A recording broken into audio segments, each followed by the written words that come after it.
I just watch one video. Some parts in Jamaica, a Clarendon. You understand, some big old foot woman who have on some old long time 90. Some sandbag a fly all about the place, tire belly a drop all about the place. I beat one little 14-year-old girl, you know. I beat her, me I tell you, say crazy beating, gang her, me I tell you, some big old woman who look like them in them 50s and 60s. Yes, 50s and 60s and 40s. I beat the little 14-year-old, she knock out unconscious on the ground. So let me ask Uno something now. Uno have daughter? Uno have kids? Eh? Or somebody you that Uno have so 14-year-old is a child, you know? You understand? When them beat the little girl unconscious, me say one of them come out with a spatula or something, I beat the little girl in her head top, I chop the little girl in her head top, so, eh? Big old redundant old woman them. Big old people with you draw the peace towards the young people them in the war. A fire lick, the girl up on the ground, lie down now, move all, kick she a get. You see some Uno have to go answer good to God. You hear me I tell you. You remember how them did do Kaylan couple years back? Or them did do Kayla. How long ago it happened? I not even really remember if I last year or year before or what. See and we have some little dirty girl did do Kayla too. You understand? I know the girl not finish recovery. She almost lose her life. The amount of surgery she go through. I say, Father God bless her soul. You understand? You see them girl they are Clarendon? One of the police them locking up and dash with the key and then no son in there. The people them find out say I'm going to son ratted licking at that jailhouse there. All you big old woman, you were in at the red night, you see them a drop out all boat. You, the whole of a big woman and a wicked.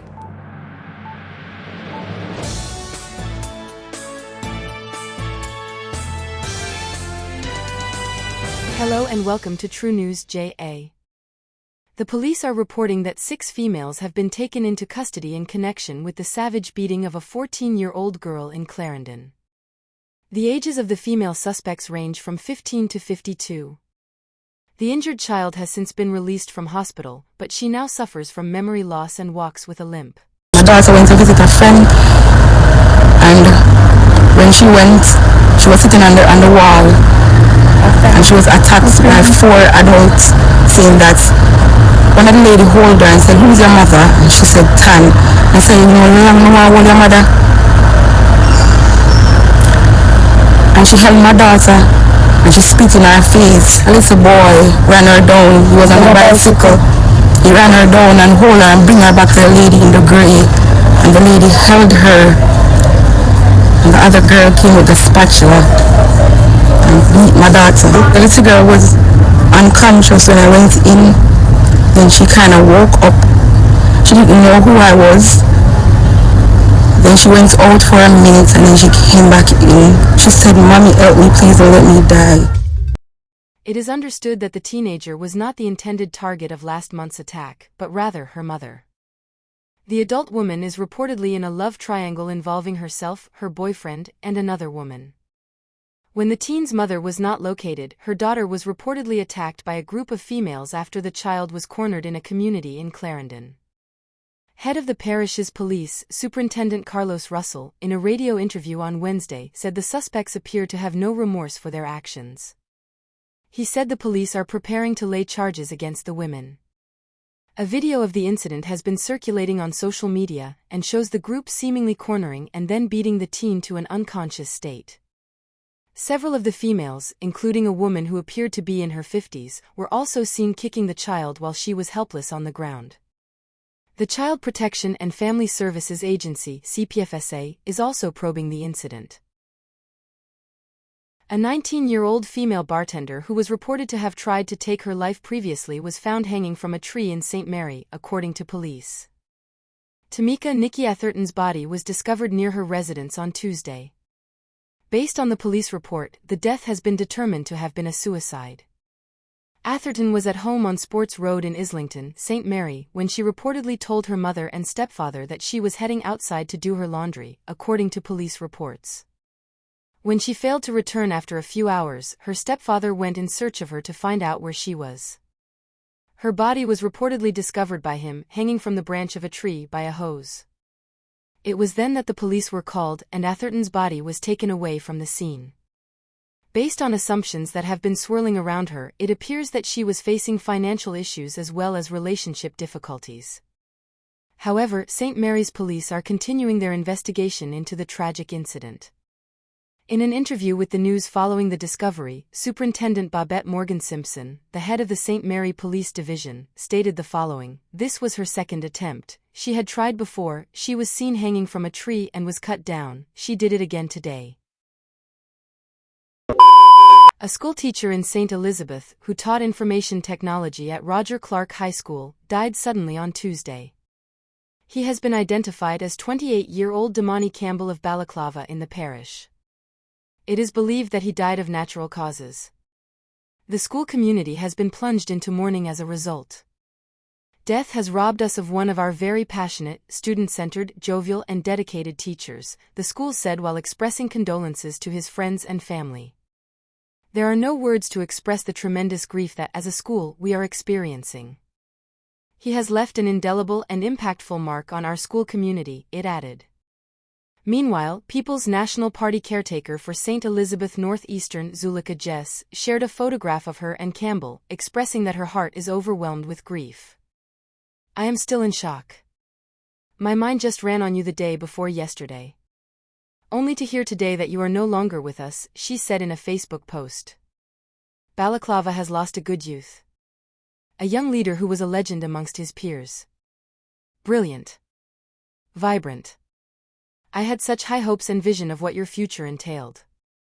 Your students will miss you. Your community misses you. Counselor Fisher misses you. I miss you. Rest well, young comrade warrior. Damani aka teacher late of content, Balaclava and Roger Clark High, gone too soon, she said. The People's National Party, PNP, has been plunged into mourning following the sudden passing on Wednesday of Maxine Salaby, the party's candidate/caretaker in the Friendship Division in Westmoreland. Salaby reportedly collapsed during a meeting in Savannah-Lamar, the Westmoreland capital, after complaining that she was not feeling well. She was rushed to the Savannah-Lamar Public General Hospital, where she was pronounced dead. Salaby became the PNP's candidate for the division after the party replaced Tyrone Guthrie, who was charged with the alleged abduction and rape of a 16-year-old girl in October 2023. The PNP expressed shock and grief at Salaby's passing in a social media post. The People's National Party is deeply saddened and shocked to announce the sudden passing of Comrade Maxine Salaby, our counselor/candidate for the Friendship Division, Western Westmoreland, the message on a social media platform stated. It further stated that, "We extend our heartfelt condolences to her family, friends and loved ones. Her spirit and dedication to her community, party and country will never be forgotten." Salaby was also general manager at the Coral Cove Wellness Resort in Westmoreland. A few moments later. This is a ceremony where we all come together as one people, as one nation. And I'm very happy that Mark pointed that out, because sometimes it can appear as if we are divided. And I firmly believe that in all our hearts, we want the same thing. We all want peace in our country. We all want to be able to live in some form of comfort. We don't all want to be rich, but we certainly don't all have to be poor. And to get to that point, we all have to be productive. We all want to be gainfully employed in doing something from which we can earn an income, from which we can meet our expenses. And if we focus on those two things as a people, we can achieve that. But there are some challenges that we face. And each time I get the opportunity to greet the church in this form, I point out that the pursuit of the material is not sufficient. It's not enough. We have to get things right with our soul.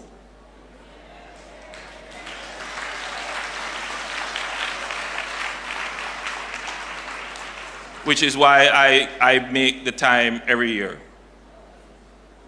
to be present, because all of us will have to face our Maker.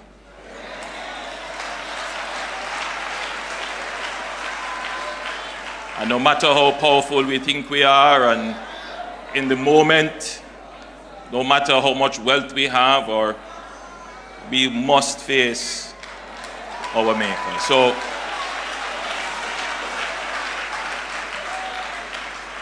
it is important that as a nation, each of us gets right with the Lord.